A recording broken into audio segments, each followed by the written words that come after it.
Natyrisht të flasim për garën zgjedhore, ka mbetur edhe 5 ditë deri tek dita vendimtare e së dielës. Cilat janë pritjet e juaja si LDK, si po ecën fushata zgjedhore? Po padyshim se kjo fushatë ka problematikat e veta. Dalim nga një proces i lënduar, i cili ka filluar që nga shkurti i këtij viti dhe kemi hyrë në disa cikle zgjedhore të cilat po m'duket që nga një herë edhe kanë bërë edhe qytetarën e Kosovës pak më letargjik në kuptim të entuziazmit. Po gjithsesi Lidhja Demokratike e Kosovës ka hyrë me një vrull të madh. Normalisht si Lidhja Demokratike e Kosovës ne gjithë kemi synuar vendin e parë dhe besoj që ky është edhe i synim i cili do të na mbajë edhe këto zgjedhje dhe jam i sigurt që jo vetëm kryetari Abdi Gjiku, po edhe gjithë lista e cila do të garojnë në këto zgjedhje është më së përgatitur për sfidat të cilat na presin. Unë kam thënë edhe në fillim të kandidaturës time që kjo thjesht nuk është garë politike,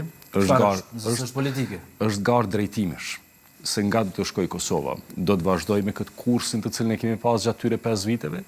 i cili padyshim që është dëshmuar si një gjë e dëmshme për Kosovën, si në plan nacional, po ashtu edhe në plan ndërkombëtar, apo do ta kthej kursin nga ana tjetër ku do t'i kthejmë miqdhalat tonë dhe do t'i dëshmojnë që jemi të pjekur për shtet. Kështu që unë besoj që LDK-ja e bardh primatin në kuptim të shtetformimit dhe si e tillë unë besoj që e ka barën më të madhe ashtu siç e ka pasur në të kaluarën për ta shpjerë Kosovën përpara. Unë besoj që kjo është një motiv shtesë edhe për ne si kandidat, po edhe për Lidhjen Demokratike të Kosovës në tërësi, që sërish ta dëshmoj veten para vetës dhe para të tjerëve. Së fundi ju i bashkuat pra LDK-s, si po ju duket politika nga brenda dhe gara për deputet duke ja kërkuar votën qytetarëve? Me ju thënë të drejtën, unë gjithmonë kam qenë pak njeri i sfidave. Zakonisht kam qenë pjesë e politikës për një 17 vjet dhe zakonisht kam hyrë në proceset në kohën kur kanë evoluar proceset e mëdha, që nga viti 2005 kam qenë në grupin negociator në raportin e Kajajdes, pastaj gjatë shpalljes pavarësisë, kam bardh barën e liberalizimit vizave dhe marrëveshjes stabilizim asociimit, po edhe kam kaluar punën e ambasadorllëkit në kohën më të vështirë, atë të pandemisë. Kështu që po besoj që tash që themi ne në gjuhën popullore jam rregjur me këtë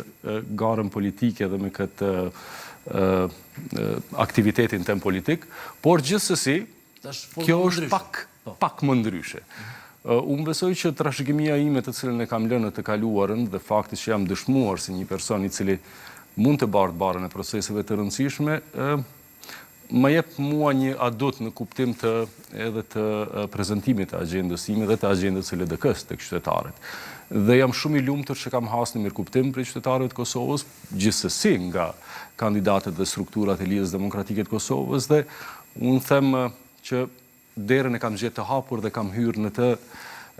me qëllimin më të mirë që t'jap kontribut edhe në të ardhmen për Kosovën në përgjithësi dhe për Lidhjen Demokratike të Kosovës në veçantë.